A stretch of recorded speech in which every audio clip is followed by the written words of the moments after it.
Eu aproveito até esse ponto de debate para trazer, que saiu agora há pouco, a fala do Lula sobre esse ponto, porque o Lula hoje falou, como sempre, muitas asneiras, sobre os mais variados assuntos. E como aqui a gente faz pautas temáticas, a gente tem que pegar uma declaração dele sobre o assunto e jogar aqui dentro da pauta.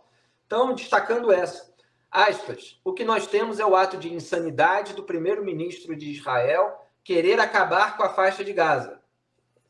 Já tem que fazer um parêntese, né? Onde é que ele ouviu isso dito dessa forma, de que vamos acabar? Não foi isso que foi dito.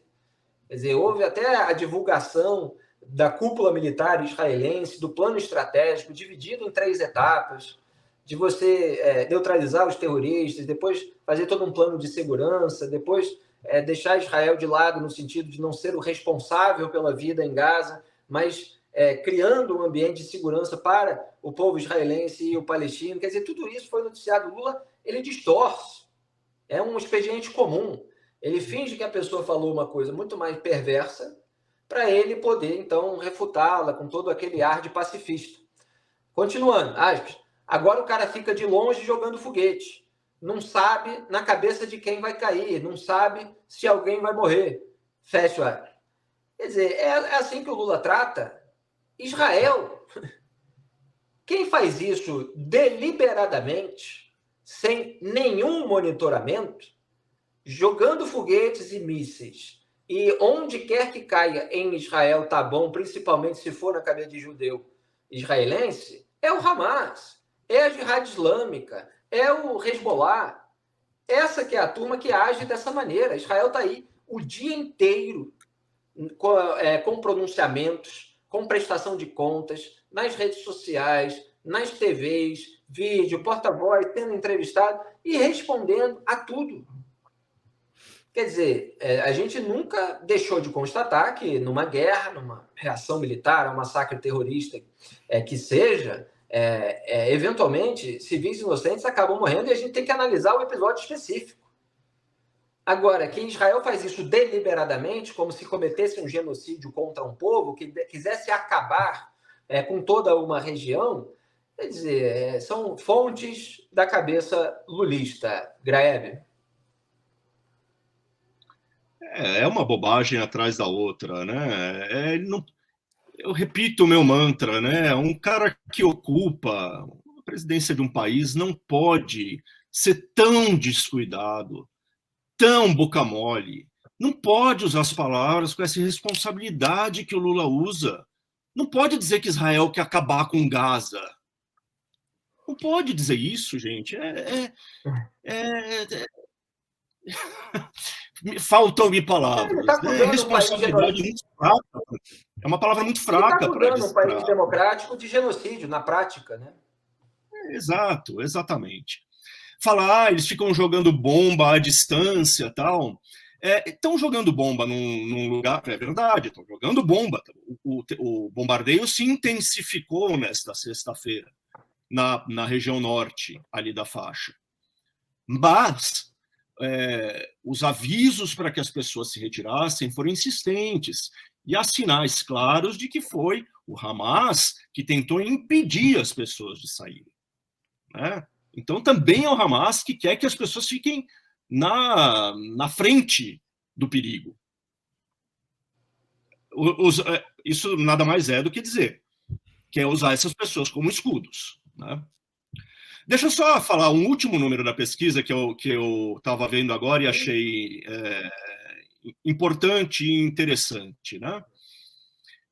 Muito se fala sobre os efeitos do bloqueio, da dificuldade de entrada de alimentos, de coisas em Gaza, obviamente, antes do início do combate, né? Antes de 7 de outubro.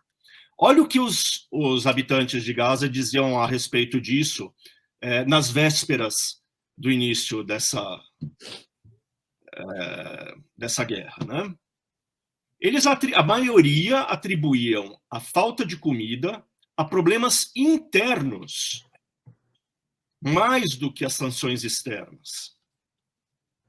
Olha aqui, apenas 16% atribuíam as sanções econômicas externas a sua, a sua insegurança alimentar, a insegurança alimentar ali na região, né?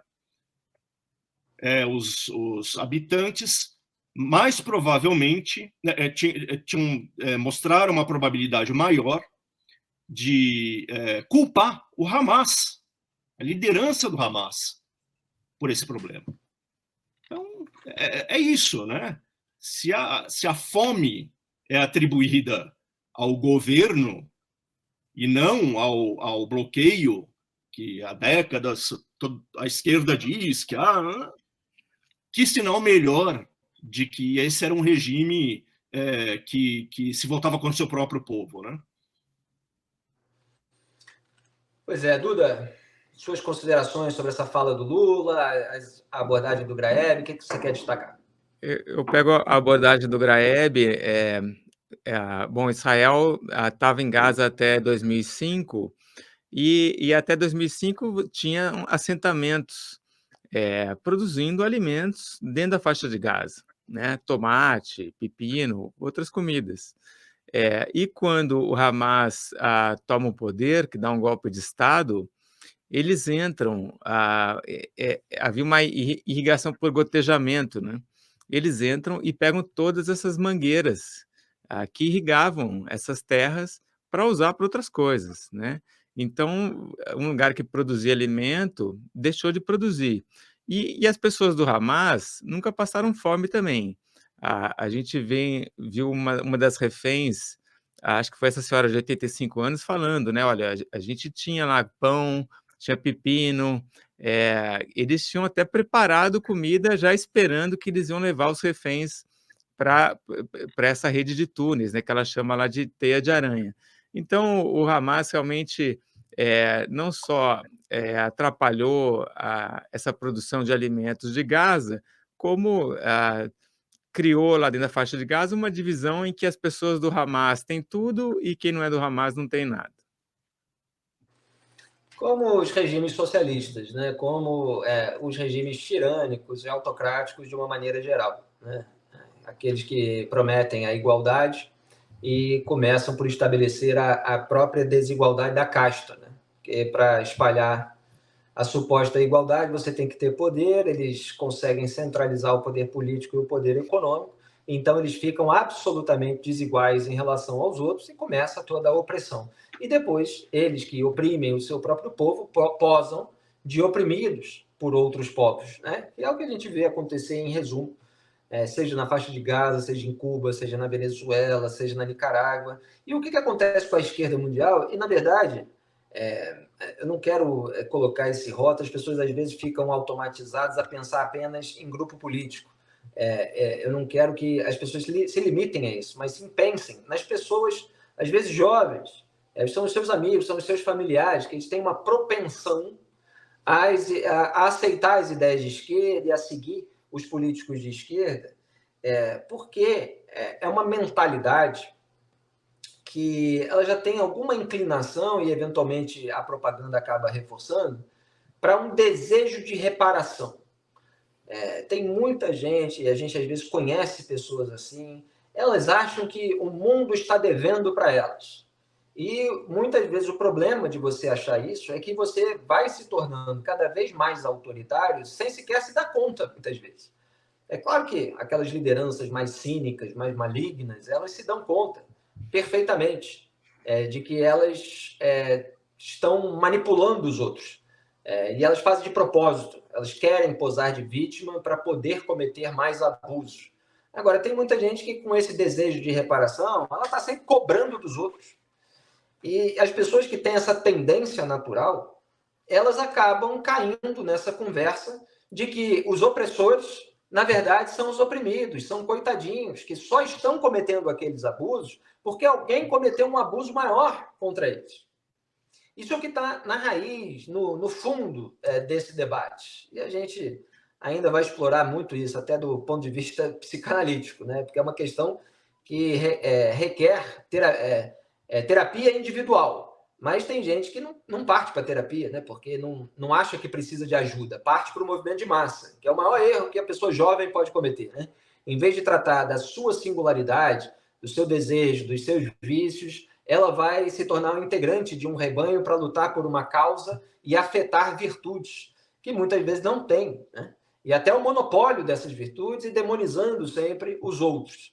Então, assim, essa tendência, essa predisposição mental acaba emburrecendo e, às vezes, transformando certas pessoas que, às vezes, a gente conhece do meio social em passadores de pano de terrorista, né? Quando a gente vê, é isso que está acontecendo. E é lamentável que chegue a esse ponto.